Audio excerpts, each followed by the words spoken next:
Hi friends, welcome to Kannada moral stories. Inspector ತನ್ನ ವಯಸ್ಸಾದ ಅಮ್ಮನ ಕೈಗೆ ಕೋಳ ತೊಡಿಸಿ ಊರೆಲ್ಲರ ಮುಂದೆ ಆಕೆಯನ್ನು ಅರೆಸ್ಟ್ ಮಾಡಿ ಕರೆದುಕೊಂಡು ಹೋಗ್ತಾರೆ.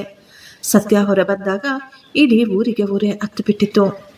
ರಾಮಪುರದಲ್ಲಿ ಸಂಜೆ ಎಲ್ಲರೂ ಆ ಮನೆಯ ಬಳಿ ಗುಂಪುಗೂಡಿ ಪೊಲೀಸರಿಗಾಗಿ ಕಾಯ್ತಾ ಇದ್ರು. ಆಗಲೇ ಪೊಲೀಸ್ ಜೀಪು ಅಲ್ಲಿಗೆ ಬಂದು ನಿಂತಿತ್ತು.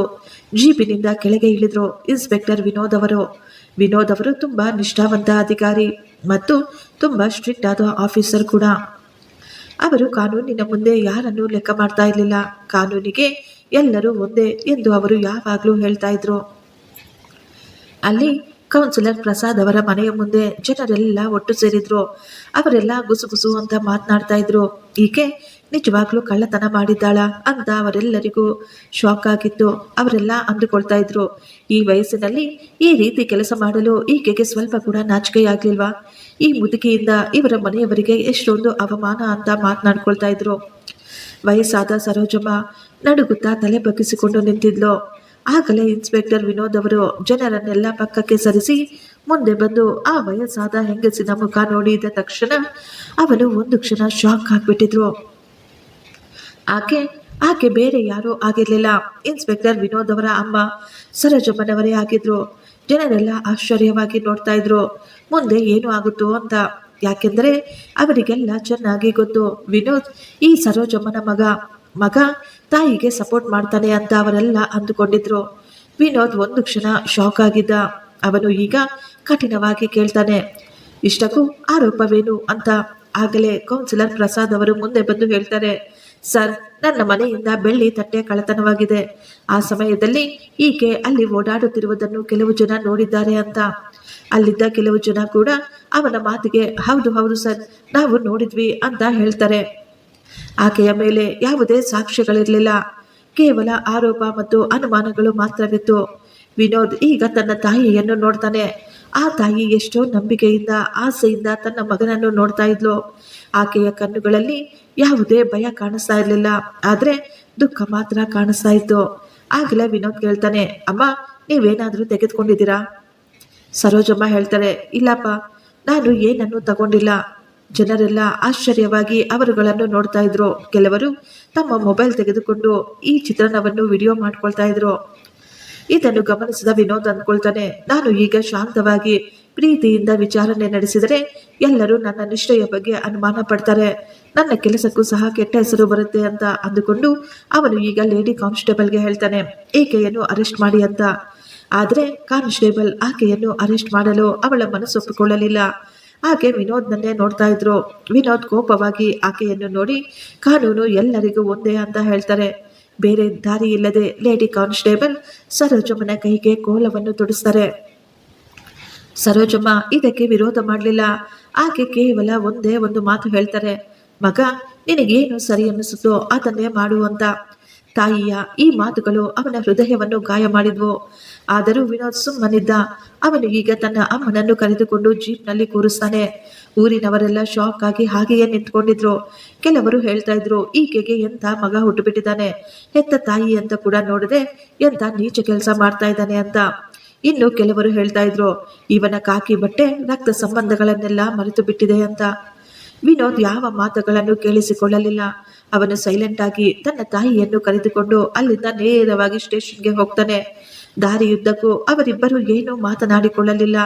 ಆ ತಾಯಿ ಸೈಲೆಂಟ್ ಆಗಿ ಕುಳಿತುಕೊಂಡಿದ್ರು. ಸ್ಟೇಷನ್ಗೆ ಹೋದ ತಕ್ಷಣ ಈ ವಿಷಯ ಎಲ್ಲರಿಗೂ ತಿಳಿದು ಬಿಟ್ಟಿತ್ತು. ನಮ್ಮ ಇನ್ಸ್ಪೆಕ್ಟರ್ ತನ್ನ ಹೆತ್ತ ತಾಯಿಯನ್ನೇ ಅರೆಸ್ಟ್ ಮಾಡಿದ್ದಾರೆ ಅಂತ. ಅವರೆಲ್ಲ ಗುಸುಗುಸು ಅಂತ ಮಾತನಾಡ್ತಾ ಇದ್ರು. ಅಲ್ಲಿದ್ದ ಕೆಲವರಿಗೆ ವಿನೋದ್ನನ್ನು ನೋಡಿ ತುಂಬಾ ಹೆಮ್ಮೆ ಅನ್ನಿಸ್ತಾ ಇತ್ತು. ನಮ್ಮ ಸಾಹೇಬರು ಯಾವುದೇ ಪಕ್ಷಪಾತ ಮಾಡಲಿಲ್ಲ, ಅವರು ಎಲ್ಲರನ್ನೂ ಒಂದೇ ರೀತಿ ನೋಡಿದ್ದಾರೆ ಅಂತ ಹೇಳ್ತಾ ಇದ್ರೆ, ಇನ್ನು ಕೆಲವರು ತುಂಬಾ ಬೇಜಾರು ಮಾಡ್ಕೊಳ್ತಾ ಇದ್ರು. ವಯಸ್ಸಾದ ತಾಯಿಗೆ ಯಾರಾದರೂ ಕೋಳ ತೊಡಿಸಿ ಕರೆದುಕೊಂಡು ಬರ್ತಾರಾ ಅಂತ. ಸರೋಜಮ್ಮನನ್ನು ವಿಚಾರಣೆಗೆ ಒಳಪಡಿಸಿದ್ರು. ರೈಟರ್ ಅವರ ಎಲ್ಲ ವಿವರಣೆಗಳನ್ನು ಬರೆದುಕೊಳ್ತಾ ಇದ್ರು. ಸರೋಜಮ್ಮನವರು ತನ್ನ ವಿವರವನ್ನು ಹೇಳ್ತಾ ಇದ್ರು. ನನ್ನ ಹೆಸರು ಸರೋಜಮ್ಮ, ವಯಸ್ಸು ಸುಮಾರು 70 ವರ್ಷ ಇರಬಹುದು, ಆದರೆ ನನಗೆ ಸರಿಯಾಗಿ ಗೊತ್ತಿಲ್ಲಪ್ಪ. ಬಾಗಿಲಿನ ಹಿಂದೆ ನಿಂತು ಇದೆಲ್ಲವನ್ನು ನೋಡ್ತಾ ಇದ್ದ ವಿನೋದ್.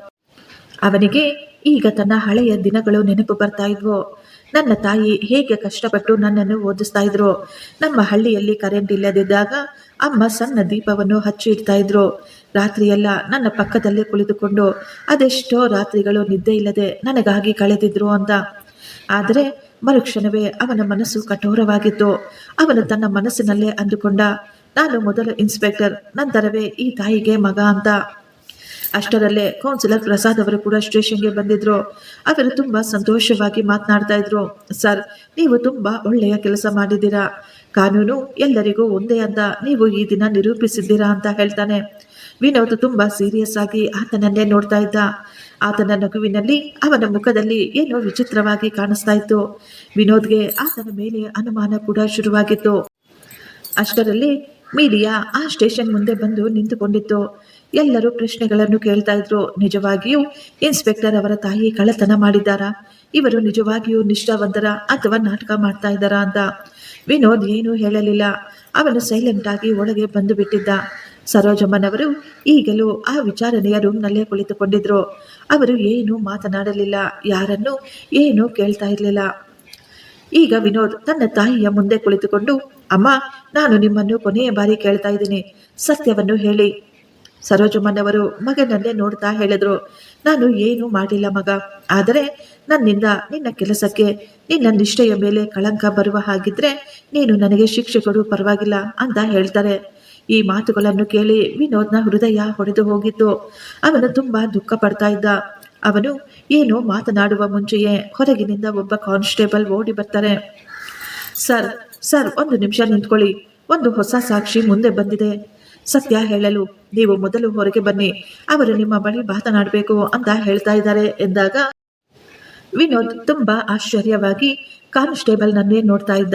ವಿನೋದ್ ಅವರು ಕೇಳ್ತಾರೆ, ಇಷ್ಟಕ್ಕೂ ಸಾಕ್ಷಿ ಹೇಳಲು ಯಾರು ಬಂದಿದ್ದಾರೆ? ಆಗ ಕಾನ್ಸ್ಟೇಬಲ್ ಹೇಳ್ತಾರೆ, ರಾಮಪುರದ ಯಾರೋ ವ್ಯಕ್ತಿ ನಾರಾಯಣ್ ಅವರು ಬಂದಿದ್ದಾರೆ ಅಂತ. ಅವರು ಹೇಳ್ತಾ ಇದ್ದಾರೆ, ನಾನು ನನ್ನ ಕಣ್ಣಾರೆ ಎಲ್ಲವನ್ನೂ ನೋಡಿದ್ದೀನಿ ಅಂತ. ಈ ಮಾತುಗಳನ್ನು ಕೇಳಿ ವಿನೋದ್ ತಕ್ಷಣ ಎದ್ದು ಹೊರಗೆ ಬಂದಿದ್ದ. ಸ್ಟೇಷನ್ನಲ್ಲಿ ವಯಸ್ಸಾದ ನಾರಾಯಣ್ ಅವರು ನಿಂತುಕೊಂಡಿದ್ರು. ಅವರು ವಿನೋದ್ನನ್ನು ನೋಡಿದ ತಕ್ಷಣ ಹೇಳ್ತಾರೆ, ಸರ್, ತುಂಬಾ ದೊಡ್ಡ ತಪ್ಪು ನಡೀತಾ ಇದೆ. ನಿಮ್ಮ ತಾಯಿ ಯಾವುದೇ ಕಳ್ಳತನ ಮಾಡಿಲ್ಲ ಅಂತ ಹೇಳ್ತಾರೆ. ವಿನೋದ್ ಆಶ್ಚರ್ಯವಾಗಿ ಕೇಳ್ತಾನೆ, ಅವರು ಕಳ್ಳತನ ಮಾಡಿಲ್ಲ ಅಂದ್ರೆ ಮತ್ಯಾರು ಮಾಡಿದ್ದಾರೆ?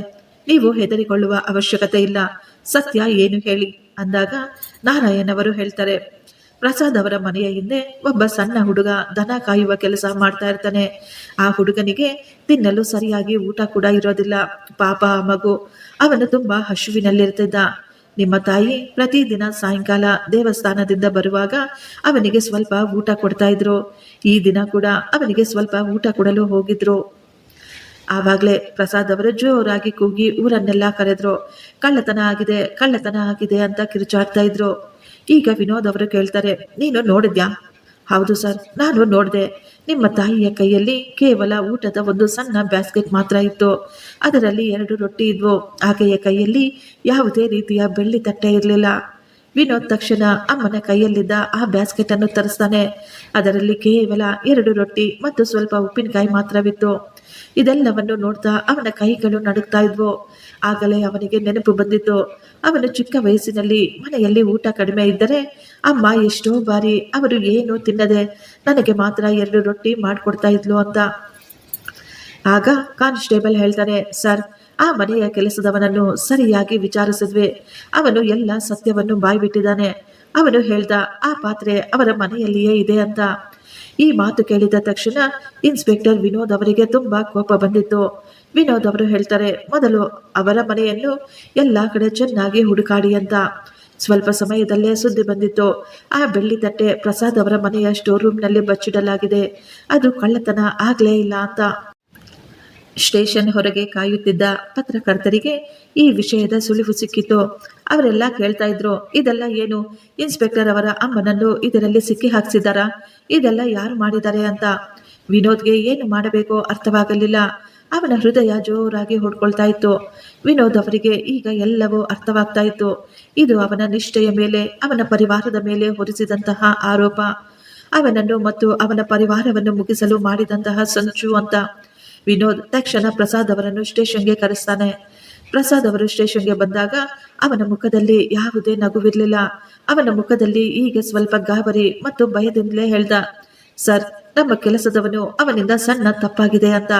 ವಿನೋದ್ ಈಗ ಕೋಪವಾಗಿ ಆ ಟೇಬಲ್ನ ಮೇಲೆ ಹೊಡೆಯುತ್ತಾ, ಇದು ಸಣ್ಣ ತಪ್ಪಲ್ಲ, ಇದು ಪ್ಲಾನು. ನೀನು ನಮ್ಮ ಮೇಲೆ ಹಗೆ ಸಾಧಿಸಲು, ನಮಗೆ ಕಾಟ ಕೊಡಲು ನನ್ನ ವಯಸ್ಸಾದ ತಾಯಿಯನ್ನು ಉಪಯೋಗಿಸಿಕೊಂಡಿದೀಯಾ ಅಂತ ಹೇಳ್ತಾರೆ. ವಿನೋದ್ ಅವರ ಕೋಪ ನೋಡಿ ಪ್ರಸಾದ್ ಸುಮ್ಮನಾಗಿ ಬಿಟ್ಟಿದ್ದ. ವಿನೋದ್ ಅವರು ತಕ್ಷಣ ವಿಚಾರಣೆಯ ರೂಮ್ಗೆ ಹೋಗಿ ನೋಡ್ತಾರೆ. ಸರೋಜಮ್ಮ ಈಗಲೂ ಅದೇ ಚೇರ್ನಲ್ಲಿ ಕುಳಿತುಕೊಂಡಿದ್ರು. ಆಕೆಯ ಕೈಗಳಲ್ಲಿ ಕೋಳ ಇನ್ನೂ ಹಾಗೆಯೇ ಇತ್ತು. ವಿನೋದ್ ತನ್ನ ತಾಯಿಯನ್ನು ನೋಡ್ತಾ ನಿಂತುಕೊಂಡಿದ್ದ. ಅವನ ಬಾಯಿಯಿಂದ ಮಾತುಗಳೇ ಹೊರಡ್ತಾ ಇರಲಿಲ್ಲ. ಅವನು ತಕ್ಷಣ ಕಾನ್ಸ್ಟೇಬಲ್ಗೆ ಸನ್ನೆ ಮಾಡ್ತಾನೆ ಬೇಡಿಗಳನ್ನು ತೆಗೆಯಲು. ಸರೋಜಮ್ಮ ಅವರು ತಮ್ಮ ಕೈಗಳನ್ನು ನೋಡ್ಕೊಳ್ತಾ ಇದ್ರು. ಅವರ ಕೈಗಳು ಊದಿಕೊಂಡು ಕೆಂಪಗಾಗಿದ್ವು. ಆದರೆ ಅವರು ಏನೂ ಹೇಳಲಿಲ್ಲ. ಅವರು ಮಗನ ಮೇಲೆ ಕೋಪ ಕೂಡ ಮಾಡಿಕೊಳ್ಳಲಿಲ್ಲ. ವಿನೋದ್ ಈಗ ತನ್ನ ತಾಯಿಯನ್ನು ಕೇಳ್ದ, ಅಮ್ಮ, ನೀವು ಯಾಕೆ ನನಗೆ ಎಲ್ಲವನ್ನು ಹೇಳಲಿಲ್ಲ? ನೀವು ಪ್ರಸಾದ್ ಅವರ ಮನೆಯ ಹಿಂದುಗಡೆ ಹೋಗ್ತಾ ಇದ್ದೀರಾ ಅಂತ. ಸರೋಜಮ್ಮ ಅವರು ಶಾಂತವಾಗಿ ಹೇಳ್ತಾರೆ, ನಿನಗೆ ಇದೆಲ್ಲವನ್ನು ಹೇಳಿ ಟೆನ್ಷನ್ ಕೊಡೋದಕ್ಕೆ ನನಗೆ ಇಷ್ಟವಿಲ್ಲ ಮಗ. ನೀನು ಮೊದಲೇ ಎಷ್ಟೊಂದು ಕೆಲಸ ಮಾಡ್ತಾ ಇದೀಯಾ. ಪ್ರತಿದಿನ ದೇವಸ್ಥಾನಕ್ಕೆ ಹೋಗಿ ಬರುವುದರಿಂದ ನನ್ನ ಮನಸ್ಸಿಗೆ ಎಷ್ಟೋ ಸಮಾಧಾನವಾಗುತ್ತೆ. ನನಗೆ ಟೈಮ್ ಪಾಸ್ ಕೂಡ ಆಗುತ್ತೆ. ಯಾರಾದರೂ ಹಸಿವಿನಿಂದ ಇರುವವರಿಗೆ ಸ್ವಲ್ಪ ಊಟ ಕೊಟ್ಟರೆ ದೇವರು ಕೂಡ ಸಂತೋಷ ಪಡ್ತಾನೆ. ದೇವರ ಆಶೀರ್ವಾದ ನನ್ನ ಮಕ್ಕಳಿಗೆ ಸಿಗುತ್ತೆ ಅಂತ ನನ್ನ ಆಸೆ. ತಾಯಿಯ ಮಾತುಗಳನ್ನು ಕೇಳಿ ವಿನೋದ್ ತಲೆ ಬಗ್ಗಿಸಿಕೊಂಡು ಕುಳಿತುಕೊಬಿಡ್ತಾನೆ. ಕೆಲವು ತಿಂಗಳ ಹಿಂದೆ ವಿನೋದ್ ಅವರ ಹೆಂಡತಿ ಪುಷ್ಪ ಹೇಳ್ತಾ ಇದ್ಲು, ನಿಮ್ಮ ಅಮ್ಮನಿಗೆ ಹೇಳಿ ಮನೆಯ ವಿಷಯಗಳಲ್ಲಿ ತಲೆ ಹಾಕ್ಬೇಡ ಅಂತ, ಆಕೆ ತುಂಬಾ ಮಾತನಾಡಬೇಡ ಅಂತ. ನಮಗೂ ಕೂಡ ನಮ್ಮ ಜೀವನ, ನಮ್ಮ ಆಸೆಗಳು ಇರ್ತವೆ. ಆ ದಿನದಿಂದ ಸರೋಜಮ್ಮ ಯಾರ ಬಳಿಯೂ ಮಾತನಾಡದೆ ಸುಮ್ಮನಾಗ್ಬಿಟ್ಟಿದ್ರು. ವಿನೋದ್ಗೆ ಈಗ ಅನ್ನಿಸ್ತಾ ಇತ್ತು, ನಾನು ಅಮ್ಮನನ್ನು ಯಾವತ್ತೂ ಕೇಳಲೇ ಇಲ್ಲ. ಅಮ್ಮ, ನೀವಿಲ್ಲಿ ಸಂತೋಷವಾಗಿದ್ದೀರಾ ತಾನೆ ಅಂತ. ಆಗಲೇ ಕಾನ್ಸ್ಟೇಬಲ್ ಹೇಳ್ತಾರೆ, ಸರ್, ಮೀಡಿಯಾಗೆ ಎಲ್ಲ ಸತ್ಯ ಗೊತ್ತಾಗಿದೆ. ಸತ್ಯ ತಿಳಿದು ಪೊಲೀಸ್ ಸ್ಟೇಷನ್ನಲ್ಲಿ ಕೂಡ ಎಲ್ಲರೂ ಬೇಸರ ವ್ಯಕ್ತಪಡಿಸ್ತಾರೆ. ಒಬ್ಬ ಕಾನ್ಸ್ಟೇಬಲ್ ವಿನೋದ್ರನ್ನು ನೇರವಾಗಿ ಕೇಳ್ತಾನೆ, ಸರ್, ನೀವು ತುಂಬಾ ಸ್ಟ್ರಿಕ್ಟ್ ಆಫೀಸರ್ ಅನ್ಕೊಂಡಿದ್ವಿ, ಆದರೆ ನಿಮ್ಮಿಂದಲೇ ತುಂಬಾ ದೊಡ್ಡ ತಪ್ಪಾಗೋಯ್ತಲ್ಲ ಸರ್ ಅಂತ. ವಿನೋದ್ ಏನೂ ಹೇಳಲಿಲ್ಲ. ಅವನು ಸೈಲೆಂಟ್ ಆಗಿ ತನ್ನ ರೂಮ್ಗೆ ಹೋಗಿ ಪ್ರಸಾದ್ ಅವರ ಹಳೆಯ ಫೈಲನ್ನು ಓಪನ್ ಮಾಡ್ತಾನೆ. ಆ ಫೈಲ್ ನೋಡ್ತಾ ಇದ್ದ. ಕೆಲವು ವರ್ಷಗಳ ಹಿಂದೆ ಪ್ರಸಾದ್ ಬಡವರ ಜಮೀನು ಅವರಿಂದ ಬಲವಂತವಾಗಿ ಬರೆಸ್ಕೊಂಡಿದ್ದಾನೆ ಅಂತ ಆತನನ್ನು ಅರೆಸ್ಟ್ ಮಾಡಿ ಜೈಲಿಗೆ ಹಾಕಿದ್ದ ವಿನೋದ್. ಆಗಿನಿಂದ ಪ್ರಸಾದ್ ಅವರು ವಿನೋದ್ಗೆ ಬುದ್ಧಿ ಕಲಿಸಬೇಕು, ಅವನನ್ನು ಹೇಗಾದರೂ ಮಾಡಿ ಸಿಕ್ಕಿಸಬೇಕು ಅಂತ ಪ್ಲಾನ್ ಮಾಡ್ತಾ ಇದ್ದ. ಇದೆಲ್ಲವೂ ಈಗ ವಿನೋದ್ಗೆ ಚೆನ್ನಾಗಿ ಅರ್ಥವಾಗಿತ್ತು. ಇದೆಲ್ಲವೂ ಸಂಚು ಅಂತ, ನನ್ನ ನಿರ್ದೋಷಿ ಅಮ್ಮನನ್ನು ಅವನು ಸಿಕ್ಕಿ ಹಾಕಿಸಿದ್ದಾನೆ ಅಂತ ವಿನೋದ್ಗೆ ಅರ್ಥವಾಗಿತ್ತು. ವಿನೋದ್ ಈಗ ಹೊರಗೆ ಬಂದು ಹೇಳ್ತಾನೆ, ಪ್ರಸಾದ್ ಅವನನ್ನು ತಕ್ಷಣ ಅರೆಸ್ಟ್ ಮಾಡಿ ಸುಳ್ಳು ಆರೋಪ ಮತ್ತು ವಯಸ್ಸಾದ ಹೆಣ್ಣಿನ ಮೇಲೆ ಸಂಚು ರೂಪಿಸಿದ್ದಾನೆ ಎಂದು ಕಂಪ್ಲೇಂಟ್ ರಿಜಿಸ್ಟರ್ ಮಾಡಿ ಅಂತ ಹೇಳ್ತಾನೆ. ವಿನೋದ್ ಈಗ ತನ್ನ ಅಮ್ಮನ ಬಳಿ ಹೋಗಿ ನಿಧಾನವಾಗಿ ಹೇಳ್ತಾನೆ, ಅಮ್ಮ, ನನ್ನನ್ನು ಕ್ಷಮಿಸಿಬಿಡಿ, ನನ್ನಿಂದ ತುಂಬಾ ದೊಡ್ಡ ತಪ್ಪಾಗೋಯ್ತು ಅಂತ. ಸರೋಜಮ್ಮ ಸೈಲೆಂಟ್ ಆಗಿ ತಲೆ ಆಡಿಸುತ್ತಾ, ನಿನ್ನಿಂದ ಯಾವ ತಪ್ಪು ಆಗಿಲ್ಲ ಮಗ, ನೀನು ಕೇವಲ ನಿನ್ನ ಕೆಲಸವನ್ನು ಮಾತ್ರ ಮಾಡ್ತಾ ಇದೀಯಾ ಅಷ್ಟೇ ಅಂತ ಹೇಳ್ತಾರೆ. ಇಲ್ಲಮ್ಮ, ನಾನು ಎಲ್ಲರ ಮುಂದೆ ನಿಮ್ಮನ್ನು ಅಪರಾಧಿಯನ್ನಾಗಿ ಮಾಡಿಬಿಟ್ಟೆ ಅಂತ ಹೇಳ್ತಾನೆ ಸಂತೋಷ್. ಸರೋಜಮ್ಮನ ಕಣ್ಣುಗಳು ತುಂಬಿದ್ವು. ಆಕೆ ಹೇಳಿದ್ರು, ನನ್ನ ಈ ಒಂದು ಮಾತು ಯಾವಾಗಲೂ ಚೆನ್ನಾಗಿ ನೆನ್ಪಿಟ್ಕೊ ಮಗ, ಆರೋಪಗಳು ಯಾವಾಗಲೂ ಸತ್ಯ ಆಗಿರೋದಿಲ್ಲ. ವಿನೋದ್ ನಾಚಿಕೆಯಿಂದ ತಲೆ ಬಗ್ಗಿಸಿಕೊಂಡಿದ್ದ.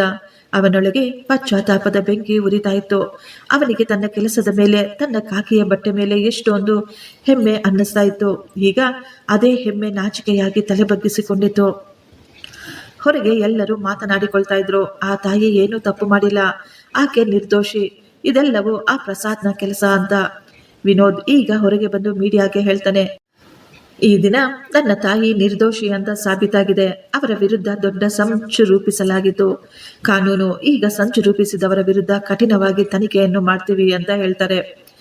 ಅವನ ಮಾತುಗಳು ತುಂಬಾ ಕಠಿಣವಾಗಿದ್ವು. ಆದರೆ ವಿನೋದ್ ಒಳಗೊಳಗೆ ನಾಚಿಕೆಯಿಂದ ಕಣ್ಣೀರು ಹಾಕ್ತಾ ಇದ್ದ. ಈಗ ವಿನೋದ್ ತನ್ನ ರೂಮಿನಲ್ಲಿ ಕುಳಿತುಕೊಂಡು ಯೋಚಿಸ್ತಾ ಇದ್ದ, ಹೇಗೆ ಅಮ್ಮ ದಿನವೆಲ್ಲ ಕೂಲಿ ಕೆಲಸ ಮಾಡಿ ಕಷ್ಟಪಟ್ಟು ನನ್ನನ್ನು ಓದಿಸಿದ್ರು. ನಾನು ಹೇಗೆ ಕಷ್ಟಪಟ್ಟು ಎಕ್ಸಾಮ್ಗಳನ್ನು ಪಾಸ್ ಮಾಡಿ ಈ ಕೆಲಸವನ್ನು ಗಿಟ್ಟಿಸ್ಕೊಂಡೆ ಅಂತ. ನಾನು ಪಾಸ್ ಆಗಿ ನನಗೆ ಕೆಲಸ ಸಿಕ್ಕಾಗ ಅಮ್ಮ ಎಷ್ಟೋ ಸಂತೋಷವಾಗಿ ತನ್ನ ಕೈಯಾರೆ ಲಾಡು ಮಾಡಿ ಪೂರ್ತಿ ಹಳ್ಳಿಗೆಲ್ಲ ಹಂಚಿದ್ರು ಎನ್ನುವ ಮಾತುಗಳನ್ನು ಅವನು ನೆನೆಸಿಕೊಳ್ತಾ ಇದ್ದ. ಈ ದಿನ ಅದೇ ಅಮ್ಮ ನನ್ನಿಂದ ಎಷ್ಟೊಂದು ಅವಮಾನ ಪಟ್ಟಿದ್ದಾರೆ ಅಂತ ಯೋಚಿಸ್ತಾ ಇದ್ದ. ಈಗ ಈ ಕೆಲಸ ಅವನಿಗೆ ಭಾರವಾಗಿ ಅನ್ನಿಸ್ತಾ ಇತ್ತು.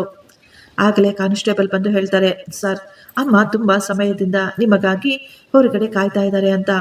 ವಿನೋದ್ ತಕ್ಷಣ ಎದ್ದು ಅಮ್ಮನ ಬಳಿ ಹೋಗ್ತಾನೆ. ಅಮ್ಮನ ಕೈಗಳು ಈಗಲೂ ಊದಿಕೊಂಡಿದ್ವು. ಆದರೆ ಸರೋಜಮ್ಮ ಮಾತ್ರ ನಗ್ತಾ ಇದ್ರು. ಅವರಿಗೆ ಮಗನ ಮೇಲೆ ಯಾವುದೇ ಕೋಪವಿರಲಿಲ್ಲ. ವಿನೋದ್ ತಕ್ಷಣ ಹೇಳ್ತಾನೆ, ಅಮ್ಮ ನಡೀರಿ, ನಾನು ನಿಮ್ಮನ್ನು ಮನೆಗೆ ಕರ್ಕೊಂಡು ಹೋಗ್ತೀನಿ ಅಂತ. ತಾಯಿ ಮತ್ತು ಮಗ ಇಬ್ಬರು ಈಗ ಪೊಲೀಸ್ ಜೀಪಿನಲ್ಲಿ ಮನೆ ಕಡೆ ಹೊರಟಿದ್ರು. ವಿನೋದ್ ಎಷ್ಟೋ ಬಾರಿ ತನ್ನ ತಾಯಿಗೆ ಹೇಳಬೇಕು ಅಂದುಕೊಳ್ತಾ ಇದ್ದ. ಆದರೆ ಅವನ ಬಾಯಿಂದ ಮಾತೇ ಬರ್ತಾ ಇರಲಿಲ್ಲ. ಮನೆಗೆ ಬಂದ ತಕ್ಷಣ ಪುಷ್ಪ ಬಾಗಿಲು ತೆಗಿತಾಳೆ. ಅವಳು ಸರೋಜಮ್ಮನನ್ನು ನೋಡಿ ಮುಖ ತಿರುಗಿಸಿಕೊಂಡು, ಇಷ್ಟು ಮಧ್ಯರಾತ್ರಿಯಲ್ಲಿ ನೀವು ಯಾಕೆ ಈಕೆಯನ್ನು ಕರೆದುಕೊಂಡು ಬಂದಿದ್ದೀರಾ ಅಂತ ಗಂಡನನ್ನು ಕೇಳಿದ್ಲು. ವಿನೋದ್ ಕೋಪವಾಗಿ ಹೇಳ್ತಾನೆ, ಈ ಮನೆ ನನ್ನ ತಾಯಿದು. ಈ ಮಾತನ್ನು ಕೇಳಿ ಪುಷ್ಪ ಸುಮ್ಮನಾಗಿ ಬಿಟ್ಟಿದ್ಲು. ಸರೋಜಮ್ಮ ಈಗ ತನ್ನ ರೂಮ್ಗೆ ಹೋಗ್ತಾರೆ. ಆದರೆ ವಿನೋದ್ ಮಾತ್ರ ಯೋಚಿಸ್ತಾ ಇದ್ದ. ಆ ರಾತ್ರಿಯೆಲ್ಲ ಅವನಿಗೆ ನಿದ್ದೆನೇ ಬರಲಿಲ್ಲ. ಅವನು ನೀರು ಕುಡಿಯಲು ಮಧ್ಯರಾತ್ರಿ ಎದ್ದು ಹೊರಗೆ ಬಂದಾಗ ಅವನು ನೋಡ್ತಾನೆ, ಅಮ್ಮನ ರೂಮಿನ ಲೈಟ್ ಇನ್ನೂ ಉರಿತಾ ಇತ್ತು. ಬಾಗಿಲು ಕೂಡ ಓಪನ್ ಇತ್ತು. ರೂಮಿನೊಳಗೆ ಅಮ್ಮ ಹಳೆಯ ಕಬ್ಬಿಣದ ಪೆಟ್ಟಿಗೆ ತೆಗೆದು ಕೆಲವೊಂದು ಪತ್ರಗಳನ್ನು ನೋಡ್ತಾ ಇದ್ರು. ವಿನೋದ್ ತಕ್ಷಣ ಕೇಳ್ತಾನೆ, ಅಮ್ಮ ಇದೆಲ್ಲ ಏನು ಅಂತ. ಸರೋಜಮ್ಮ ಒಂದು ಕ್ಷಣ ಗಾಬರಿಯಾದ್ರು. ನಂತರ ಅವರು ಹೇಳ್ತಾರೆ, ಏನೂ ಇಲ್ಲ ಮಗ, ಇವೆಲ್ಲ ಹಳೆಯ ಕಾಗದ ಪತ್ರಗಳು ಅಂತ. ವಿನೋದ್ ಆ ಪೆಟ್ಟಿಗೆಯಲ್ಲಿ ನೋಡಿದಾಗ ಅದರಲ್ಲಿ ಜಮೀನು ಮಾರಿದ ಪತ್ರಗಳು ಸಹ ಇದ್ವು. ತಂದೆಯ ನಂತರ ಪರಿವಾರದ ಆಧಾರವಾಗಿತ್ತು ಆ ಜಮೀನು. ಈಗ ವಿನೋದ್ ಕೇಳ್ತಾನೆ, ಅಮ್ಮ ನೀವು ಈ ಜಮೀನನ್ನು ಯಾವಾಗ ಮಾರಿದ್ರಿ? ಸರೋಜಮ್ಮ ತಲೆ ಬಗ್ಗಿಸಿಕೊಂಡು ಹೇಳಿದ್ರು, ನೀನು ಪೊಲೀಸ್ ಟ್ರೈನಿಂಗ್ಗೆ ಹೋದಾಗ ನಿನಗೆ ಫೀಸ್ ಕಟ್ಟಲು ನಿನ್ನ ಖರ್ಚುಗಳನ್ನು ನಿಭಾಯಿಸಲು ಮಾರಬೇಕಾಯಿತು.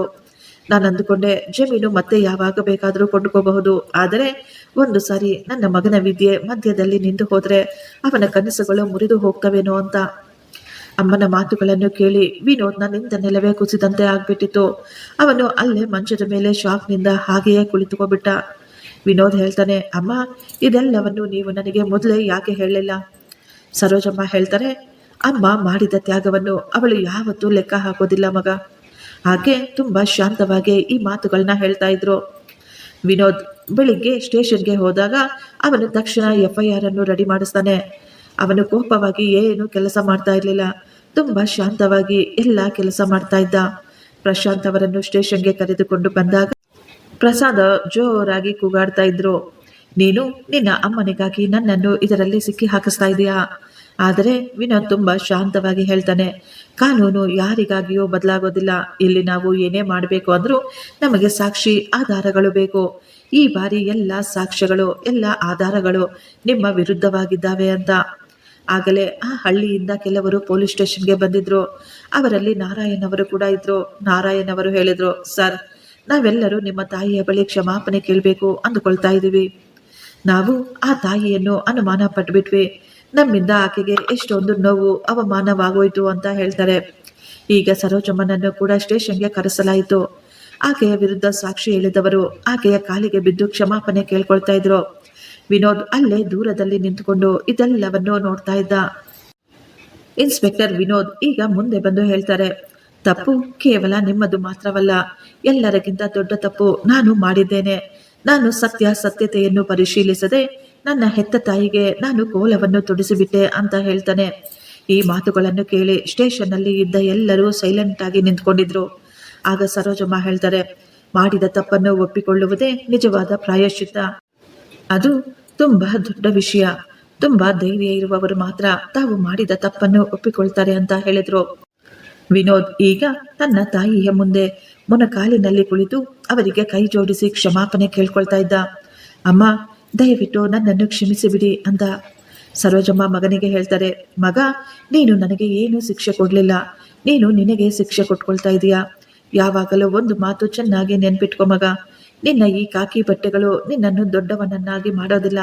ನಿನ್ನ ವ್ಯವಹಾರ ನಿನ್ನನ್ನು ದೊಡ್ಡವನನ್ನಾಗಿ ಮಾಡಿಸುತ್ತೆ ಅಂತ ಹೇಳ್ತಾರೆ. ವಿನೋದ್ ಈಗ ತೀರ್ಮಾನ ಮಾಡಿದ್ದ, ನಾನು ನನ್ನ ಅಮ್ಮನನ್ನು ಯಾವಾಗಲೂ ಒಂಟಿಯಾಗಿ ಬಿಡೋದಿಲ್ಲ ಅಂತ. ವಿನೋದ್ ಈಗ ತನ್ನ ಹೆಂಡತಿಗೆ ಫೋನ್ ಮಾಡಿ ಹೇಳ್ತಾನೆ, ಈ ದಿನದಿಂದ ಮನೆಯ ಎಲ್ಲ ನಿರ್ಧಾರಗಳಲ್ಲಿಯೂ ನನ್ನ ತಾಯಿ ಅವರು ಕೂಡ ಮಾತನಾಡ್ತಾರೆ. ಅವರ ನಿರ್ಣಯವೇ ಎಲ್ಲದಕ್ಕಿಂತ ಮುಖ್ಯ. ಒಂದು ವೇಳೆ ನಿನಗೆ ಇದು ಇಷ್ಟವಿಲ್ಲದಿದ್ದರೆ ನಂತರ ನಾನು ಯೋಚಿಸಬೇಕಾಗತ್ತೆ ಅಂತ ಹೇಳ್ತಾನೆ.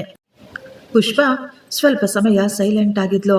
ಪರಿಸ್ಥಿತಿ ಬದಲಾಗ್ತಾ ಇದೆ ಎಂದು ಅವಳಿಗೂ ಕೂಡ ಈಗ ಅರ್ಥವಾಗಿತ್ತು. ಸಾಯಂಕಾಲ ವಿನೋದ್ ತನ್ನ ತಾಯಿಯನ್ನು ಕರೆದುಕೊಂಡು ದೇವಸ್ಥಾನಕ್ಕೆ ಹೋಗ್ತಾನೆ. ಅಲ್ಲಿಂದ ವಾಪಸ್ ಬರಬೇಕಾದ್ರೆ ಆ ಸರೋಜಮ್ಮನನ್ನು ನೋಡಿ ಆ ಹುಡುಗ ಓಡಿ ಬಂದು ಹೇಳ್ತಾನೆ, ಅಜ್ಜಿ, ಇವತ್ತು ನೀವು ನನಗೆ ತಿನ್ನಲು ಏನಾದರೂ ತೆಗೆದುಕೊಂಡು ಬಂದಿದ್ದೀರಾ ಅಂತ. ಸರೋಜಮ್ಮ ನಗುತ್ತಾ ಮಗುವಿನ ತಲೆ ಮೇಲೆ ಕೈ ಆಡಿಸಿದ್ರು. ಆಗ ವಿನೋದ್ ತನ್ನ ಜೇಬಿನಿಂದ ಸ್ವಲ್ಪ ದುಡ್ಡು ತೆಗೆದು ಆ ಮಗುವಿನ ಕೈಗೆ ಕೊಡ್ತಾನೆ. ಇನ್ನು ಮುಂದೆ ಇವನ ಓದಿನ ಎಲ್ಲ ಜವಾಬ್ದಾರಿ ನಾನು ತೆಗೆದುಕೊಳ್ತೀನಿ ಅಂತ ಅಮ್ಮನಿಗೆ ಹೇಳ್ತಾನೆ. ಸರೋಜಮ್ಮ ತನ್ನ ಮಗನನ್ನೇ ನೋಡ್ತಾ ಇದ್ರು. ಆಕೆಗೆ ಅನ್ನಿಸ್ತಾ ಇತ್ತು, ನನ್ನ ತ್ಯಾಗ ವ್ಯರ್ಥ ಆಗ್ಲಿಲ್ಲ ಅಂತ. ದೇವರ ದರ್ಶನ ಮುಗಿಸಿಕೊಂಡು ಹೊರಬರಬೇಕಾದ್ರೆ ವಿನೋದ್ ಮನಸ್ಸು ತುಂಬಾ ಹಗುರವಾಗಿತ್ತು. ಅವನು ಅಂದುಕೊಳ್ತಾ ಇದ್ದ, ಇನ್ನು ಮುಂದೆ ನಾನು ಕೇವಲ ಕಾನೂನಿನ ಒಬ್ಬ ಅಧಿಕಾರಿಯಾಗಿ ಮಾತ್ರ ಇರೋದಿಲ್ಲ, ಮನುಷ್ಯತ್ವದಿಂದ ಕೂಡ ನಾನು ಯೋಚಿಸ್ತೀನಿ ಅಂತ. ಸ್ಟೇಷನ್ನಲ್ಲಿ ಎಲ್ಲರೂ ಮಾತನಾಡ್ಕೊಳ್ತಾ ಇದ್ರು. ಇಷ್ಟು ದೊಡ್ಡ ಇನ್ಸ್ಪೆಕ್ಟರ್ ಎಲ್ಲರ ಮುಂದೆ ಮೊಣಕಾಲಿನಲ್ಲಿ ಕುಳಿತು ತನ್ನ ತಾಯಿಗೆ ಕ್ಷಮಾಪಣೆ ಕೇಳ್ಕೊಳ್ತಾ ಇದ್ರು. ಎಲ್ಲರ ಮುಂದೆ ಅವರು ತಮ್ಮ ತಪ್ಪನ್ನು ಒಪ್ಪಿಕೊಂಡಿದ್ರು ಅಂತ. ಅವರೆಲ್ಲರೂ ಇನ್ಸ್ಪೆಕ್ಟರ್ ವಿನೋದ್ನನ್ನು ನೋಡಿ ತುಂಬಾ ಹೆಮ್ಮೆ ಪಡ್ತಾ ಇದ್ರು. ಇನ್ಸ್ಪೆಕ್ಟರ್ ವಿನೋದ್ ಆ ದಿನ ಹೊಸದಾದ ಒಂದು ಕಾನೂನನ್ನು ತೆಗೆದುಕೊಂಡು ಬರ್ತಾರೆ. ಇನ್ನು ಮುಂದೆ ಯಾರಾದರೂ ವಯಸ್ಸಾದವರ ಮೇಲೆ ಯಾವುದಾದರೂ ಕಂಪ್ಲೇಂಟ್ ಬಂದರೂ ಮೊದಲು ಎಲ್ಲವನ್ನು ತನಿಖೆ ನಡೆಸಬೇಕು, ನಂತರ ಮಾತ್ರ ಅವರನ್ನು ವಿಚಾರಣೆ ಮಾಡಬೇಕು ಅಂತ. ಅವರ ವಯಸ್ಸು ಮತ್ತು ಗೌರವಕ್ಕೆ ಯಾವುದೇ ರೀತಿಯ ಧಕ್ಕೆ ಆಗದೆ ನಡೆಸಿಕೊಳ್ಳಬೇಕು ಎಂದು ಹೊಸ ಆದೇಶವನ್ನು ಹೊರಡಿಸ್ತಾರೆ. ಕೆಲವು ದಿನಗಳಲ್ಲೇ ಪ್ರಸಾದ್ ಅವರನ್ನು ಕೋರ್ಟ್ಗೆ ಕರೆದುಕೊಂಡು ಹೋಗಲಾಯಿತು. ಆತನ ವಿರುದ್ಧ ಎಲ್ಲ ಸಾಕ್ಷಿ ಆಧಾರಗಳು ಬಲವಾಗಿದ್ವು. ಸುಳ್ಳು ಆರೋಪ, ದ್ವೇಷದಿಂದ ಸುಳ್ಳು ಆರೋಪವನ್ನು ಹೊರಿಸಿ ಒಬ್ಬ ಹೆಂಗಸಿನ ಗೌರವಕ್ಕೆ ಧಕ್ಕೆ ತರಬೇಕು, ಅವರನ್ನು ಅವಮಾನ ಮಾಡಬೇಕು ಅಂತ ಮಾಡಿರೋ ಕೆಲಸ ಅಂತ ಕೋರ್ಟಿನಲ್ಲಿ ಸಾಬೀತು ಮಾಡಲಾಯಿತು. ಹಳ್ಳಿಯಲ್ಲಿ ಆಗಾಗ ಜನ ಬಂದು ಸರೋಜಮ್ಮನ ಬಗ್ಗೆ ವಿಚಾರಿಸ್ತಾ ಇದ್ರು. ಕೆಲವರು ಅಳುತ್ತಾ ಹೇಳ್ತಾ ಇದ್ರು, ಅಮ್ಮ, ದಯವಿಟ್ಟು ನಮ್ಮನ್ನು ಕ್ಷಮಿಸಿಬಿಡಿ, ನಾವು ನಿಮ್ಮ ಮೇಲೆ ಅನುಮಾನ ಪಟ್ಬಿಟ್ವಿ ಅಂತ ಕ್ಷಮಾಪಣೆ ಕೇಳ್ಕೊಳ್ತಾ ಇದ್ರು. ಆದರೆ ಸರೋಜಮ್ಮ ಮಾತ್ರ ಎಲ್ಲರಿಗೂ ಒಂದೇ ಮಾತು ಹೇಳ್ತಾ ಇದ್ರು, ಅನುಮಾನ ಸಂಬಂಧಗಳನ್ನು ಹಾಳು ಮಾಡುತ್ತೆ, ನಂಬಿಕೆ ಸಂಬಂಧಗಳನ್ನು ಗಟ್ಟಿಗೊಳಿಸುತ್ತೆ ಅಂತ.